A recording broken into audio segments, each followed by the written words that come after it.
Bonjour à tous, c'est Séverine. Bienvenue sur Happy Happy Mom. Tout de suite, s'il vous plaît, pensez à mettre un pouce, à mettre un commentaire, à partager. Je ne sais pas ce qui se passe, mais il semble que très peu d'entre vous ayez été au courant de mes derniers podcasts. Peut-être que parce que j'ai arrêté pendant 2 mois, je ne suis plus diffusée correctement par YouTube. En tout cas, moi, ces podcasts, je les fais pas pour moi, je les fais pour vous, pour vous encourager. Il y a un super podcast que j'ai fait il y a 6 jours pour vous apprendre à prendre confiance en vous, à développer le potentiel incroyable qu'il y a en chacun d'entre vous.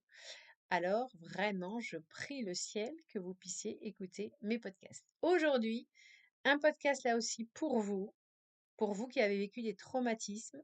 Nous avons célébré, plutôt commémoré, c'est plutôt le terme exact, les 10 ans de ces terribles attentats qui ont endeuillé la France le 13 novembre. Et j'étais très touchée d'écouter les témoignages des rescapés qui, beaucoup, ont toujours des syndromes post-traumatiques de stress. Et pourtant, il y a des solutions qui sont très efficaces pour arrêter justement de continuer à souffrir 10 ans. Vous imaginez 10 ans après, continuer encore à souffrir psychologiquement, c'est pas possible.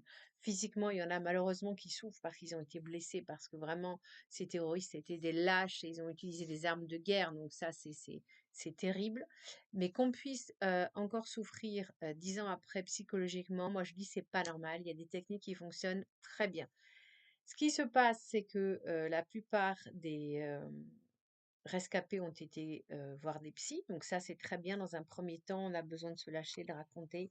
Surtout que, voilà, avec les proches, on n'a pas forcément envie de tout dire parce qu'il y a peut-être des choses trop violentes. Avec un psy, on sait qu'on peut tout dire. Mais ça ne va pas suffire. Et au contraire, au bout d'un moment, il faut arrêter de parler du traumatisme parce que trop parler du traumatisme le réactive. Voilà. Par contre, donc contre les cauchemars, il y a effectivement, des médicaments qui vont freiner les pensées, mais après il y a, voilà, des moments de panique qui, surgissent dans la journée, un bruit, quelque chose qui va rappeler l'ambiance dans laquelle on était quand les attentats ont eu lieu. Et il y a des méthodes très efficaces. Il y a 2 méthodes très, très efficaces, la méditation de pleine conscience et l'EFT. Alors, je vais vous parler de celle que je connais le moins, l'EFT, que j'ai jamais pratiquée personnellement, mais dont j'ai entendu parler en bien. Donc, c'est une méthode, je sais, qui est très efficace. Ça marche pour toutes sortes de traumatismes. Donc, c'est une méthode, en fait, qui est un mélange, en fait, d'acupressure. Donc, en fait, on se tapote à différents endroits. Et il y a aussi de la psychologie. Donc, je vais vous lire ce qui est écrit sur le site de techniqueft.com. L'EFT ou Emotional Freedom Techniques est une méthode de libération émotionnelle qui peut aider les gens à gérer le stress, l'anxiété, la douleur physique et autres problèmes émotionnels. C'est une technique simple qui peut être utilisée par chacun à n'importe quel moment. Lorsque nous vivons des situations stressantes ou difficiles, nos émotions peuvent rapidement nous submerger. L'EFT peut être utilisé pour aider à libérer les émotions négatives et à réduire le stress et l'anxiété. En utilisant la technique de tapotement, également appelée tapping, nous stimulons les points d'acupuncture sur notre corps pour aider à éliminer les blocages émotionnels. Voilà. Donc, n'hésitez pas à vous renseigner sur eft.technique-eft.com.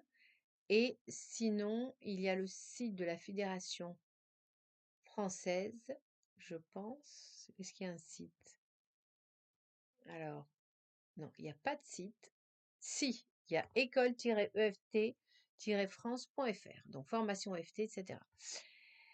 Voilà, mais moi, je vais vous parler de la méthode que je connais le mieux, c'est la méditation de pleine conscience. Donc, la méditation de pleine conscience, c'est une technique très simple qui a été mise au point par John Kabat-Zinn et importé en France par Christophe André, psychiatre. C'est une méthode pour aider toutes sortes de personnes et en tout cas, ça réduit le stress, ça réduit l'anxiété, ça a d'énormes résultats.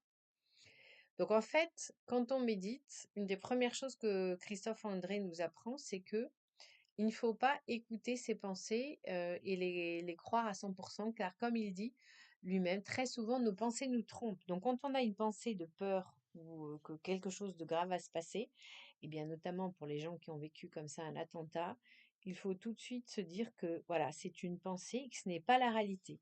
Et on va apprendre avec justement la méthode qui est très simple puisqu'on se concentre sur son souffle. Ensuite, on va se concentrer sur son corps et sur les sons. Et après, on va mettre les trois choses en même temps. En fait, on ferme les yeux. Et à force de faire ça, tous les jours, ce sont des méthodes, que ce soit EFT ou la méditation pleine conscience, c'est des choses qu'il faut faire tout le temps. Parce qu'en fait, avec la méditation pleine conscience, on va réorganiser notre cerveau. On va permettre en fait d'avoir des connexions neuronales beaucoup plus positives, beaucoup plus efficaces. Donc les personnes qui ont vécu des traumatismes, si elles méditent régulièrement, elles vont déjà se sentir beaucoup plus calmes. Ça va baisser le niveau, abaisser le rythme cardiaque, ça va faire baisser l'hypertension et elles vont être beaucoup plus lucides. C'est-à-dire qu'elles vont se rendre compte que les pensées qui leur arrivent, c'est le cerveau qui en fait recycle. Parce que le problème du cerveau, c'est que parfois il est un peu idiot. Il recycle toujours les mêmes choses. Donc plus vous allez avoir des pensées qui vont vous ramener au traumatisme, puis il va vous les proposer, non pas parce que ce sont des pensées qui reflètent une réalité, mais parce que c'est ce qu'il connaît. Donc l'idée, c'est qu'il faut, ces pensées, il faut ni les refouler, euh, ni se noyer dedans. Donc en fait, on se dit, voilà, que nos pensées, bien, ok, c'est sorti comme ça, mais ça ne reflète pas la réalité. Une pensée, c'est pas quelque chose qu'on a produit nous-mêmes, c'est notre cerveau qui recycle en fait. Donc, l'idée, c'est qu'on va revenir dès qu'on a une pensée comme ça, stressante, d'angoisse, liée à un traumatisme, on revient à son souffle, comme ça. Voilà. On n'essaye pas de bloquer la pensée, mais on revient à son souffle. Donc, par exemple, on peut mettre les mains sur son ventre et vraiment sentir vraiment son souffle qui rentre et qui sort de nos narines. Et on fait ça autant de fois que nécessaire. Et plus on va faire ça, plus on va être capable d'accepter d'avoir ces pensées-là et elles vont partir d'elles-mêmes. Voilà, donc j'espère vous avoir motivé. Si vous avez comme ça vécu un stress post-traumatique, si vous avez vécu quel que soit le traumatisme, si vous connaissez des personnes qui ont été victimes des attentats, que ce soit les attentats du 13 novembre 2015 ou d'autres attentats ou d'autres situations traumatiques, s'il vous plaît, partagez-leur vraiment ce podcast et on va terminer justement en faisant un petit exercice de méditation de pleine conscience. Donc fermez vos yeux.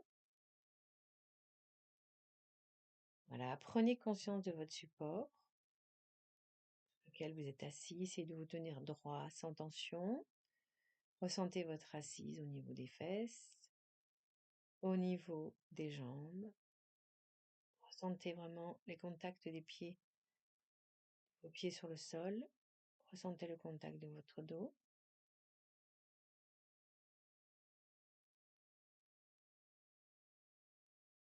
Maintenant, vous allez vous concentrer sur votre souffle. Vous pouvez mettre les mains sur votre ventre et sentir votre ventre qui monte et qui descend tranquillement.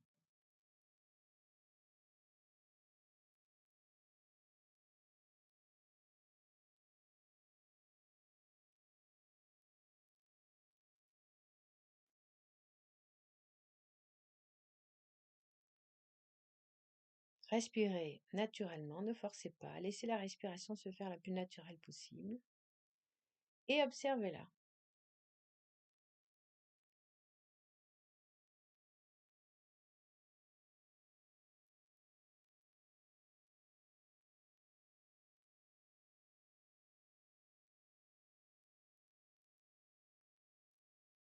Si une pensée vous vient en tête, c'est normal, notre cerveau est là pour produire des pensées. Revenez à votre souffle, une fois, 10 fois, 100 fois, aussi souvent que nécessaire.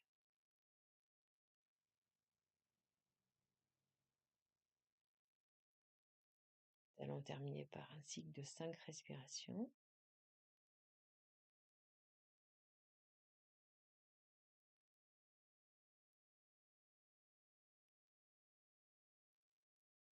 Quand vous vous sentirez prêt, vous pourrez ouvrir vos yeux. Voilà, cette petite méditation est terminée.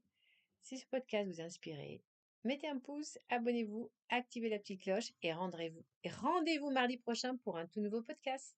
C'était Séverine de Happy As We Mom. À bientôt.